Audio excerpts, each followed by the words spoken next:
ఈ రోజు నైట్ ఆర్మూర్ల మాతల్లుడ పోయినాం సామి. హలో సామిలు, welcome back to my channel పదమా. ఊకే నైట్ ఏం పంటామని ఇలా నైట్ అవుట్ అయితే వేసినాం సామిలు. మన ఆర్మూర్లోనే అయితే మాతలు మంచునే టాక్ ఉంది, అందుకే ఆర్మూర్కి అయితే స్టార్ట్ అయినాం. ఇక మన ఆర్మూర్లో మినీ ట్రైన్స్ యూతలు అయితే డెకరేషన్ ఇచ్చి పడేసిర్రు. వీళ్ళైతే 2011 నుంచి 2025 దాకా ఏ మాతలు పెట్టిరు అవన్నీ ఫ్లెక్స్ చేసి పెట్టిరు సామిలు. ఇలా మాతను చూడుర్రి ఎంత బాగుందో. ఈ మాతను చూడుర్రి సామిలు, ఇటుపక్క గణపతి అటుపక్క కుమారస్వామితోని ఎంత బాగుందో.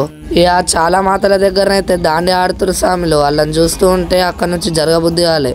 ఇది మన రామ్నగర్ లో ఉన్న కైత్సిత్ మాత సామిలు చాలా వెరైటీగా తీసుకొచ్చారు కదా. ఈ మాతల్లది యూత్ అయితే మర్చిపోయినాం, కానీ 3 తలకాయలు పక్క గణపతితోని వేరే ఉంది కదా. ఈ మాతను చూడంగానే నాకు ఆర్మూర్కి నైట్ అవుట్ చేసింది వర్త్ అనిపించింది సామిలు. మీరు కూడా చూడుర్రి, మాతనైతే కిరాకుంది. 5 విగ్రహాలు ఇంకా మంచి డెకరేషన్ తోని లుక్ అయితే మస్తు కొడుతుంది. ఇంకా మిస్ అయిన మాతలో నెక్స్ట్ వీడియోలో పెడతా. ఈ వీడియోకి అయితే ఇంతే, నెక్స్ట్ వ్లాగ్ లో మళ్ళా కలుద్దాం.